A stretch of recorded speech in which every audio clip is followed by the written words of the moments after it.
You're listening to Get the Balance Right podcast, where you'll learn how to run a successful business and balance it with your busy life. I'm your host, Heather Zeitzwolf, CPA, profit advisor, and money coach. I work with creative entrepreneurs to take the mystery and confusion out of their numbers so they can reach their financial goals. Do you want a life that is emotionally, physically, and monetarily balanced? Are you ready to live a life based on passion, purpose, and financial freedom? Then let's get the balance right. Hey everybody, welcome to another episode of Get the Balance Right podcast. This is episode 50. Jiminy Crickets! Oh my goodness, 50? Wow. Well, I'm so glad that you are here for my 50th episode. My guest today is Jason Barnard, who joins us from the land of yummy croissants, Paris, France. Bonjour. Jason is known around the world as the Brand SERP guy. I know you might be like, wait, what? SERP? What? Brand SERP? What? Don't worry, I didn't know what that meant either. But it turns out our Brand SERP is something that all of us entrepreneurs in this day and age should know and care about. SERP stands for Search Engine Results Pages. Here's the thing. You know when you do a Google search with your name or your business name, what appears is your brand SERP. Think of brand SERPs as your digital business card. Therefore, it's important when someone searches your business that Google represents your brand in a desired way. By design, Google will display an honest representation of your content strategy and reflection of your brand's digital ecosystem. That means if Google doesn't get your brand right, then you haven't been successful in your content strategy. Ooh, I know this may sound super technical, but no matter what level of your understanding is about search engines, SEO, and all that jazz, this episode doesn't go down that complicated path. I asked the questions you probably want to know. All right, we're going to play a little game here. If you are in a spot where you can get on the internet, let's do this. Try Googling your name and see what comes up. That's okay, I'll wait. You can pause this. All right, you see what's coming up? What's coming up in your search? Is it good stuff? Embarrassing stuff? Not much at all? What about the content that you've created? Blog posts, videos, landing page. Are any of them showing up? Depending on the effectiveness of your web presence, this can range from stellar to downright embarrassing. Okay, now for the super important one. Google your business. Type in your business name. Now what happens? Hopefully the results are a little better. Does your business have a knowledge panel? A knowledge panel is that little box on the side that generally contains info about your business, like pictures, maybe a map, reviews. If you've registered your business with Google, then it should be showing up. But knowledge panels are not just for business. Think about when you search for an actor or a writer. They have those knowledge panels that come up. But did you know that you can personally have a knowledge panel even if you're not famous? You can. Really cool, right? So here's where my guest comes in today. Jason Barnard is the top expert on all of this, both Brand SERP and knowledge panels. He is also the founder and CEO of Kalicube, a groundbreaking digital marketing agency. Kalicube offers a variety of services, including a cloud-based platform called Kalicube Pro. On the Kalicube Pro website are courses, including ones on how to optimize your brand SERP, manage your knowledge panels, and improve your overall SEO performance. There are several free tools on the website as well, so check out the links in the show notes. Now, Jason has over 2 decades of experience in digital marketing. Back when Google was just in its infancy, Jason and his wife created a site for kids that became one of the 10,000 most visited sites in the world, called Boowa Kwala. Jason is also the host of With Jason Barnard Podcast. This episode is super informative about a subject that we should all care about: since our brand's representation on the web is so vital to our businesses. Jason and I also discuss his early years as a member of a punk rock band. And if you're not technical, don't worry. I'm not either. I ask the questions so that you can understand this stuff. Just a side note, during this interview, my laptop started overheating and this extremely loud and obnoxious fan that I have came on. It's like zzz. To my dismay, my mic picked up some of this noise. So, partway through the interview, you'll hear a weird zzz sound. I tried to remove that zzz, but then it sounded like I was trapped in a tin can. I thought that was worse. So, I think the content is super important, so please excuse my pesky fan. All right. Here is my discussion with the Brand SERP guy himself, Jason Barnard. Jason Barnard, welcome to Get the Balance Right podcast. I'm so excited to have you on my show. Thank you. I'm delighted to be here.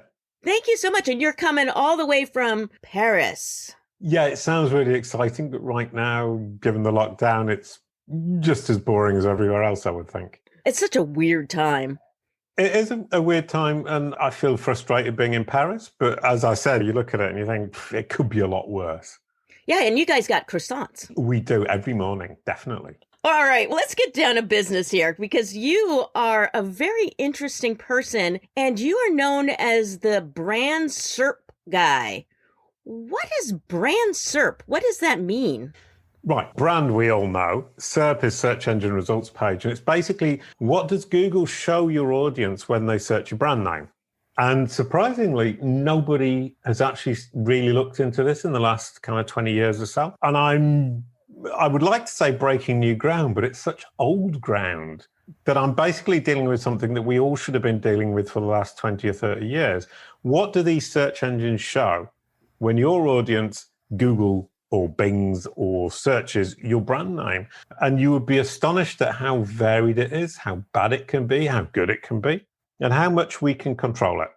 Really? Okay, let's put a pin in that for a minute because I want to back up and ask you a little bit about yourself, and you have a business. Can you just describe a little bit about maybe your background? I noticed that on LinkedIn that you studied economics. So I'm curious, how did you go from economics to SEO and branding and all of that? I did economics because for me, it was the easiest subject to study. It was a subject that I got the best marks in without making any effort at all. And I went to Liverpool to the same university as John Lennon, which sounds really cool, but it doesn't make me a better person. It just happens to be that I was there 20 years after him. And joined a band, which was actually more than the economics degree, the thing that changed my life.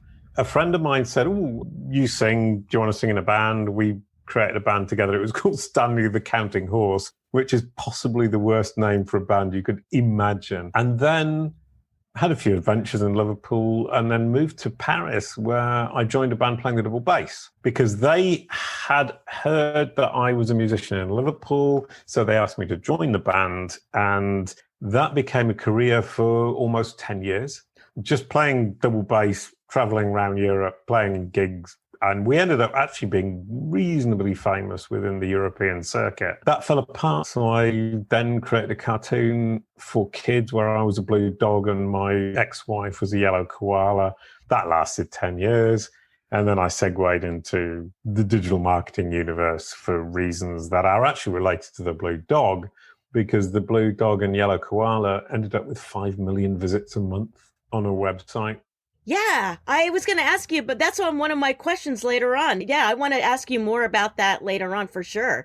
Oh, you're good at keeping the audience on tenterhooks, saying we're going to talk about the blue dog later on. That's genius hosting.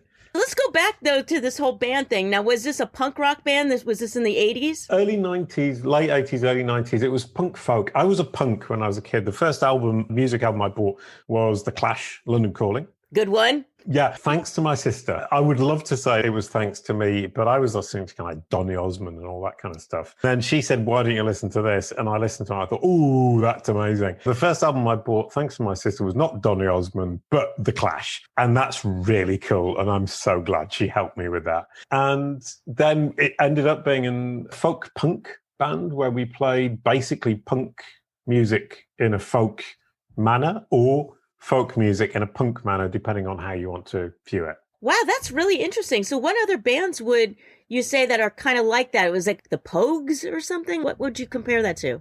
100% the Pogues. We played with the Pogues multiple times, and the Mano Negra, who were a French group with Spanish origins. I actually played with Captain Sensible from The Damned, but he had chicken pox. I went in and I said, ooh, you're one of my heroes. He said, oh, I can't talk to you because I've got chicken pox. So I had to leave the room. We played with Bob Dylan. On the same bill as Bob Dylan. I would love to say with Bob Dylan, but that's absolutely not true. Anyway, we ended up playing with some astonishing people who were actually my heroes when I was younger. And that was an immense privilege. Wow. I think if I was going to get chickenpox again, I would want to get them from Captain Sensible. That would be awesome. Yeah, maybe I should have made more effort and got them from him because it would have given me an even better story. My husband loves the Damned. We hear a lot of that in my house for sure. Okay, now you went from punk folk to doing this cartoon to digital branding, and now Brand SERP, you're the guy, you're the guru. How does one jump from a cartoon to digital branding? Did you go back to school? Did you just know the right people? How did you get into this? The Blue Dog and Yellow Koala actually were a big success online. We ended up with 5 million visits a month and 100 million page views a month on a website for kids, which is completely insane. And we were competing with people like Disney and PBS. And that all fell apart for various reasons. And then I needed to find a way to make money quickly. So I figured I'd tell these people, if I can get 1 million visits a month from Google to this website for kids, think what I can do for your business online. And it worked really, really well, in the sense that I actually got some work and I made some money and I managed to actually feed my family for a few years. But what I realized one day is that I wasn't signing as many clients as I thought after the meeting. I would go into the meeting, I would say, this is what we're going to do. We're going to build your digital strategy. We're going to pull you up to the top on Google, blah, blah, blah, blah. And they would go, ooh, great. And I would walk out thinking, that's sold, that's done. Easy peasy, lemon squeezy, whatever you would say. And I didn't sign most of the clients. And I was wondering why. And then one day my client said to me, when you left the room, we searched your name. And what came up was a big picture of a blue dog. And we're definitely super nervous about giving our digital strategy to a blue dog. And it suddenly occurred to me that what people see when they search your name or your brand name is phenomenally important to how they perceive you, however much you've previously sold yourself to them and however you've done that. So I then set about saying, how can I make this less about the blue dog and more about my talents as a digital marketer? It took me about a year to get it right. And I thought, okay, that's it. I've finished the job. And then I realized there's a lot more to be pulled out of a brand SERP, because what Google shows your audience when they search your brand name or your personal name is its opinion of the world's opinion of you. If you can get a global opinion of the world's opinion of you, that's incredibly valuable as a marketing tool, because who knows the world better than Google? I can't think of anybody. No marketing agency, no market research company. If you want to know what the world thinks about you, ask Google. Interesting. Being that the internet is one of those things, you put something out, it's always there, regardless if you think that you've deleted it or whatever. Yep. And then there's things that are out of your control. People make comments or whatever it is. How does one control their brand online like this? It sounds like you have to consciously make an effort to make sure that your brand is what you want the world to think it is, or at least Google to think it is. So is there steps that you can take to do this? Yeah, there are. And it sounds, from the way you presented it, and it's not an insult, but it sounds like you're manipulating it, but you're not. Google wants to show an accurate reflection of you to your audience. It has no reason to show anything else. The only problem it has is understanding what that reflection should or could be. If it's showing something that doesn't reflect what you think your brand represents, you either haven't communicated to Google correctly, or the world doesn't think as well of you as you think they do. And either way, you need to deal with it. Either you need to correct what the world thinks about you so that Google can then reflect it correctly to your audience when they search you on Google, or you need to illustrate and demonstrate to Google that Google's getting it wrong and that your audience actually thinks much more positively about you than Google appears to imagine. How does one start going about this? Say, for instance, you're just a small company. You're not a big corporation like Coca-Cola that can afford all this branding. And if you're just a small, maybe a solopreneur, maybe you've got a coaching business or you have a digital marketing agency or whatever, how do you start teaching Google the way that it's supposed to be reflecting who you are? I think manipulate is a word that, I've said so many times, and it isn't. I would like to think that from my point of view, you can potentially manipulate Google, and I'm sure that's something that people will do with what I teach. But for me, the idea is simply saying, I want Google to reflect me accurately. That comes to that point of saying either it hasn't understood or I'm wrong about what the world thinks about me. And either way, you need to deal with it. And cheating and manipulating is, I would suggest, not a long-term solution. And the other thing is what you said right at the beginning. It will figure it out one day. It might not be today, it might not be tomorrow, it might not be next month, but in 2 years down the line, it's going to figure that out. I had a really good example with Kalicube Pro, which is the tool I've built, the platform I've built to help people to do this. It's not a negative thing, but my sister is a writer, and she created a film club in Liverpool in 1982, and somebody cited her as being the instigator of something that's happening this month. And the tool dug that out and said, Josie Barnard, these people are talking about you and saying how wonderful you are. And a second one that was really cool is she was cited in an article in The Guardian about traffic wardens. Completely random. But that's the point, is that Google will always, the Kalicube tool, just to explain, actually just pings Google and figures out what Google thinks the world thinks about you, and then reflects it back to you and says, what do you think about this? And if you think it's rubbish, let's start working on it. And if you think it's great, let's start making it better. One thing that came out of that is that you don't necessarily realize, once you have any kind of digital presence, how much other people talk about you. How do you make it better? You just have to be on social media constantly. You have to update your blogs. How do you make it better? I think something that will always come out is that there's always something less than 100% positive that will pop up. All you need to do in order to make sure that when people are looking for you, that it's positive, accurate, and convincing, is ensure that Google understands that that particular negative or less than positive piece of information is less relevant and less helpful to your audience than a piece of information that you want it to show. It's simply a question of demonstrating to Google that the reflection it's giving is not the most appropriate reflection of who you are, what you do, and who your audience is, and why they should trust you. Hey there, this is Heather. I hope you're enjoying the podcast. And if you are, if you wouldn't mind, please hit the subscribe button now. That way you'll never miss an episode. All right, now back to the podcast.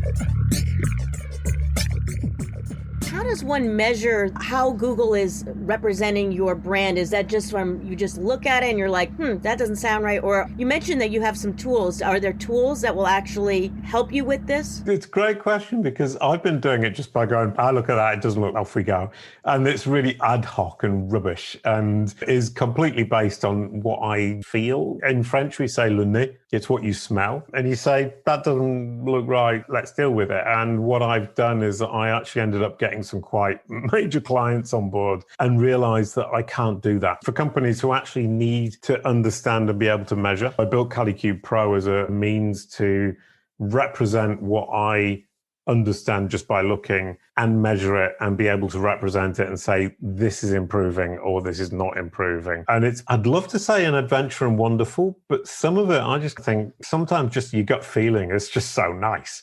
And it makes more sense, and the numbers don't necessarily reflect that. I have a measurement system, but I also advise people to look at it and use their common good sense to think the score's good, but there are still things that I can improve. You also offer courses through this website. Is this something that digital marketers should take for helping their own clients with their branding, or who are your courses geared towards? I actually create the courses for people who don't really know very much about SEO. And basically it's saying you can manage your online reputation, what people see when they Google your brand name or your personal name.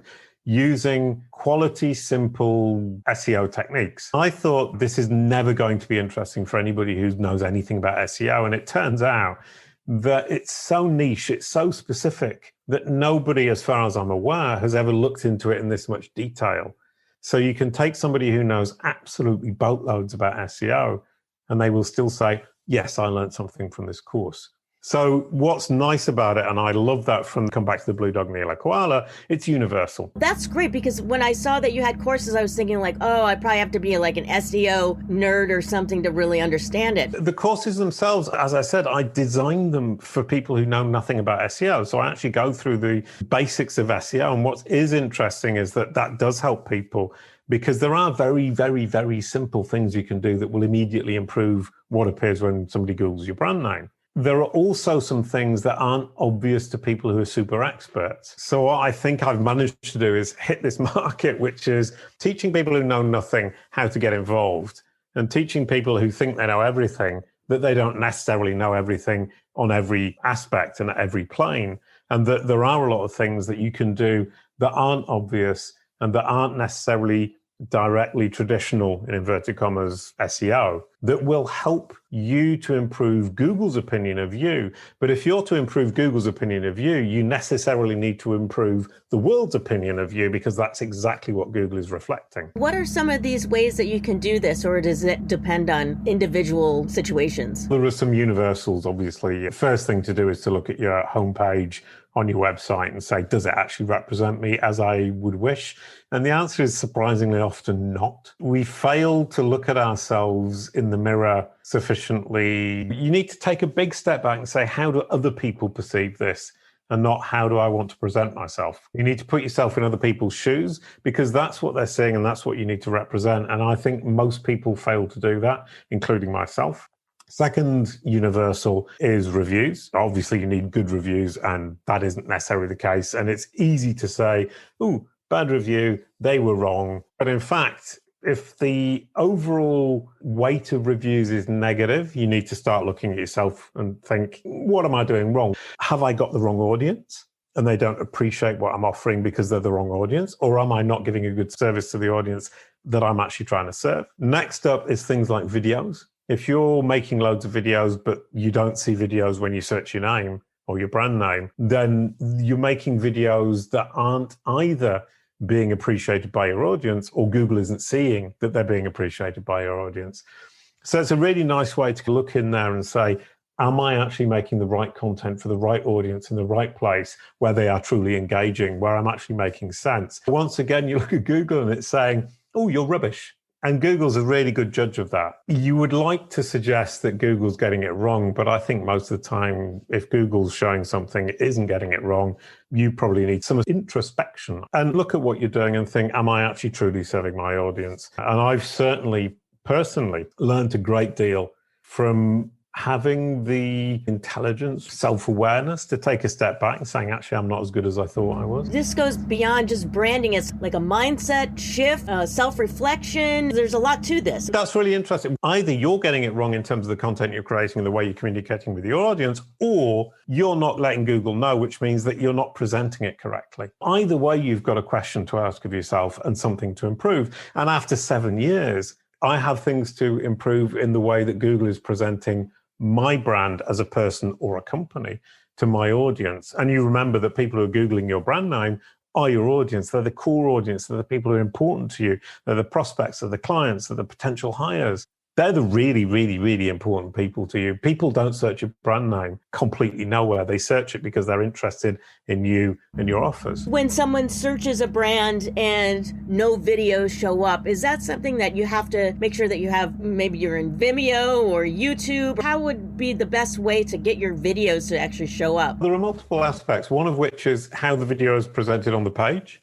Is the video presented in a way that Google can be confident that it's deliverable? I'm really, really interested in the idea of, if Google is to show your video in this particular case, or text or an answer to a question or whatever it might be, whatever your content is, does Google understand that your audience will be able to consume that content in a manner that that audience actually wants to consume it? So, for example, video, if I'm on a mobile phone, I will use video a lot because reading is so difficult because I'm 54 years old and I need glasses. You have that question of, is my content deliverable? And the second question is my content engaging for my audience? And the third question is, can Google see that? To give you an idea, I was talking to Fabrice Canel from Bing, who's Mr. Bingbot, who's the guy who designs the machine that crawls the web for Microsoft, which is basically the equivalent of Google. And he said they discover 70 billion pages every day. Hang on, get this. It's not 70 billion pages every day. It's 70 billion pages they have not yet seen before. Really? Wow. Then you start to realize the phenomenal scale that these machines work at. Every time you tweet or you put something on Facebook or you put something on LinkedIn, it doesn't see it all, but it sees a very, very large amount of it. They can measure that and they can see, is the audience of this brand or this person engaging with this content? And if they aren't, there's no point in showing it. You have a podcast as well. Can you just tell a little bit about your podcast? I started out as an excuse to travel around the world. I asked my accountant, can I just go to lots of conferences and spend money from the company going to conferences? And she said, no, you can't unless you get a client every time. And I said, but if I create content, can I do that? She said, yep, that would be absolutely acceptable from a taxation point of view. I created the podcast to basically give me an excuse to go around the world and turned up at these conferences in digital marketing and found people having interesting conversations, interrupted the conversation or waited till it ended and then talked to them and said, could we have a conversation about that, but on record, on an audio or video? And it turns out that's the best way to learn. That is so cool. Also, from a taxation point of view, that's really an interesting thing that you've done. Yeah, it was an excuse to travel around the world. It was something I really wanted to do. I did it for a year and a half, and it was absolutely brilliant. And it brought that immense big surprise, which was that I learned more in a year and a half than I had learned in the last 20 years. Simply because I was talking to people who were passionate about what they were talking about, and I could ask them any question I wanted and they would answer.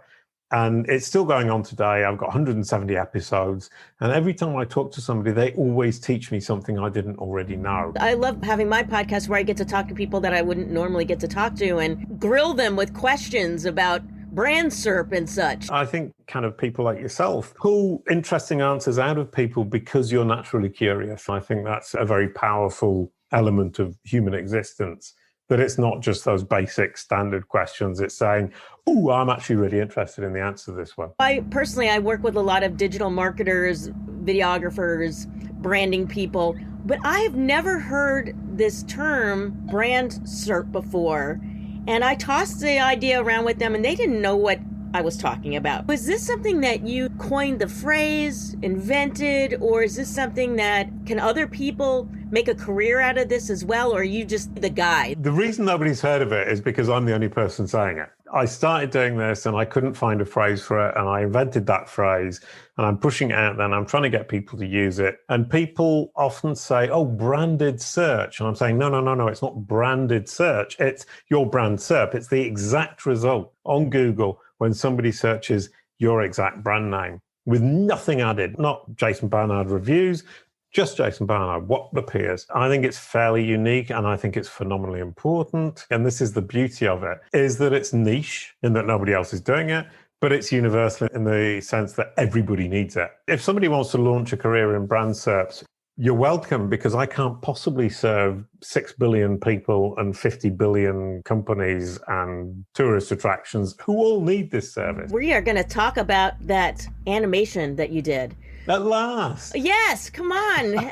Let's talk about this. I saw it on your LinkedIn page that it was a very popular cartoon that you started with your wife. I know we talked about you had a punk rock band, but how did you actually get into this animation space? And were you doing the animation? Were you doing the voiceovers? How were you involved and how did you make it such a hit? I'm kind of stubborn. So the reason it was a hit is because I'm stubborn as opposed to anything else. But actually, that's untrue. It's also because it was really good. I'm stubborn when I think that what I'm being stubborn about is important or helpful or beautiful or lovely. And the Blue Dog and Yellow Koala were everything I could have dreamed of doing, which is positive for the world, bringing something wonderful, educational, happy, positive, quality, great team. I could go on and on and on. But I actually went from the punk folk musician, which was another thing I truly believed in. I think the music we did was good.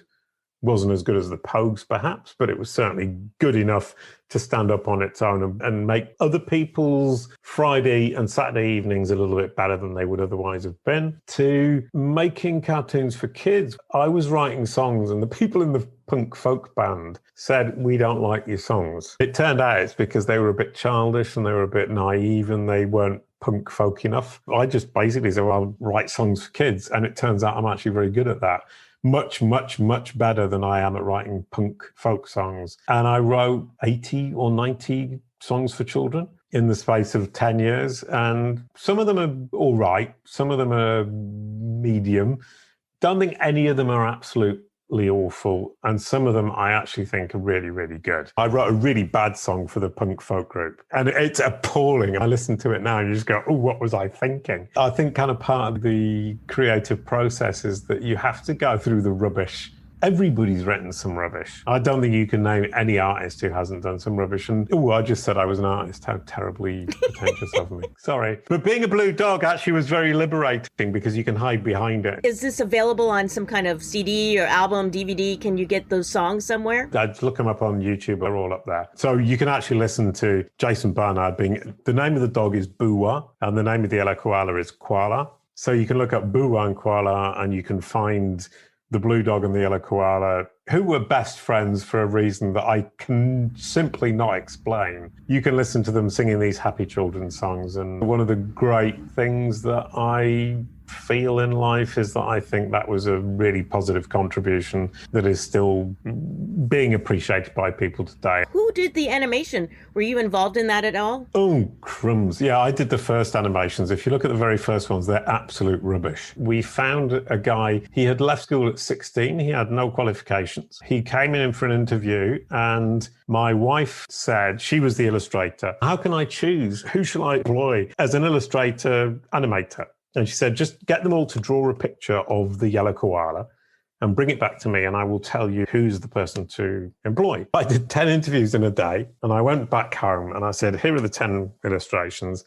Who do you pick? And I was looking at them and I was going, I know exactly which one I'm going to pick. And she went, nope. And she threw out all the ones I was going to pick. And she said, this is the one we want. And I was going, but it's rubbish. It's absolutely awful. It doesn't look like the character he was supposed to be drawing. And she said, but it's got soul. And I employed him and he turned out to be the single best thing in animation that I could possibly have imagined. He worked with me for 9 years, a long time. I mean, he knew me incredibly well. And I was the blue dog and I was the boss. And he actually managed to not treat me like a blue dog, which is quite an achievement on his part, I think. And one day he did an animation. I looked at it and I thought, this is astonishingly so realistic, so happy, and it communicates so much character and soul.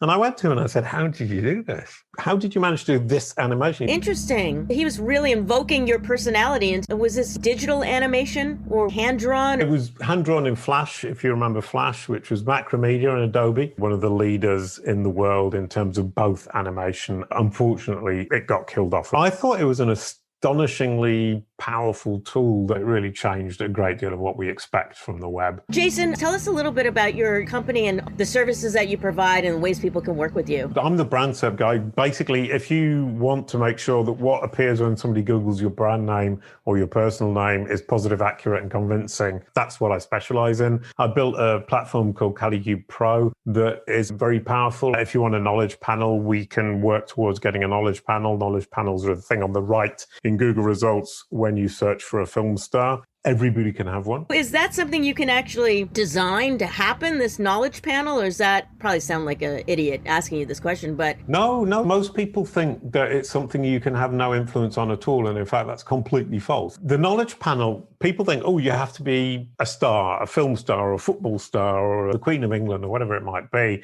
You need to be famous. And in fact, you need to be famous to be in Wikipedia. That's one thing. That's people looking at an encyclopedia. So you need to be notable is what they call it in Wikipedia. But Google doesn't have that judgment. It doesn't care if you're notable. It just wants to understand. And if it's understood, it will show. So it's up to us to educate Google. Google does understand quite well on its own. But if you want to have any level of control of what people see when they search your name or your brand name, you need to start educating Google. I'll have to look into this whole knowledge panel, see if anything comes up for me. I think it's just my office or something. I guess people that write books, that seems like that might show up, or is that kind of a way to do it? Sure, 100%. If you're a music star or you've written a book, I've got a friend, he wanted a knowledge panel. He just set out to create a knowledge panel for himself. And he isn't famous at all. And he ended up after a year, not only did he have a knowledge panel that said his name, his photo, all the information about him, his family, his mother, his father, he managed to get his shoe size in a knowledge panel. His shoe size is 9 in English.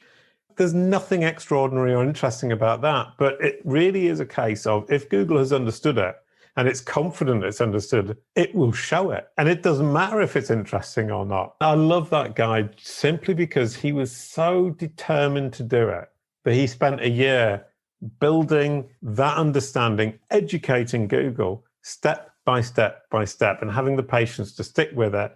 And after a year, he got his shoe size shown when you searched his name. That's very cool. Some of the courses that you have, are any of them geared towards this knowledge panel? Yeah, I started doing a course for that, which is currently on hold because I've built the platform. And what the platform actually does, the Kalicube Pro platform, is instead of me telling you generally what you might want to do, depending on whether you're a musician or an author or whatever it might be, it takes your specific case. It analyzes Google, looks at what Google thinks is important, and tells you where you can push the right buttons to make Google understand what you want it to understand. And then you can also inject into Kalicube Pro the equivalent. I'm not saying competitors, and I'm careful not to say competitors. In a business, it would be competitors. For a person, it's equivalents. You give me a list of 50 equivalents, and I can tell you exactly where Google is looking for information about those equivalents. So you can then place the information in those places and get Google to understand you better, get that knowledge panel. And at the end of the day, if you have a knowledge panel, you can control what Google shows when somebody searches your brand name or your personal name. It's that powerful and it's that important. Everybody should be doing it. So I have 6 billion people, 50 billion companies, 100 billion products as potential clients. Wow, that is brilliant. I think everybody's got some homework to do this out in the audience. Get those knowledge panels working. Wow, well, Jason, this has been so fascinating. Thank you so much for being on the show. Thank you. Yeah, it was absolutely delightful. Lovely conversation. I do love the fact that your hair on the top of your head, if anybody wonders where hair is the same color as my shirt, which is on my back, if anyone was wondering where you wear a shirt. Yeah, it matches. Thank you so much, Jason. And I'll have all kinds of links for you in the show notes. If people wanted to just get in touch with you besides your website, where are you most active? Are you on LinkedIn, Instagram? Where do people find you? Well, if you search my name, Jason Barnard, you will immediately see who I am, what I do, what my history is. The whole thing is basically my life story represented in Google, which is something I've greatly enjoyed. It's taken me 7 years to do, and I hope Kalicube Pro would enable you to do that in a year, let's say. So obviously, all my experience of doing it all wrong, I can then tell you how not to do it wrong and get it right. But you will notice that the second in the list is going to be Twitter. I love Twitter. I think Twitter's really good fun, simply because it's easy, fast, and it's a great mixture of fun and intelligent, which I don't get from Facebook or LinkedIn. Awesome. Well, thank you so much, Jason. Thank you very much. That was absolutely delightful, Heather. Hey, this is Heather. Thanks so much for listening to the podcast. If you found value in the show, I'd really appreciate it if you gave me a rating on iTunes, or just simply tell a friend about it. And if you're interested in learning more about my profit advising and coaching, please set up a discovery call by using the link in the show notes. All right, thanks so much and see you next time.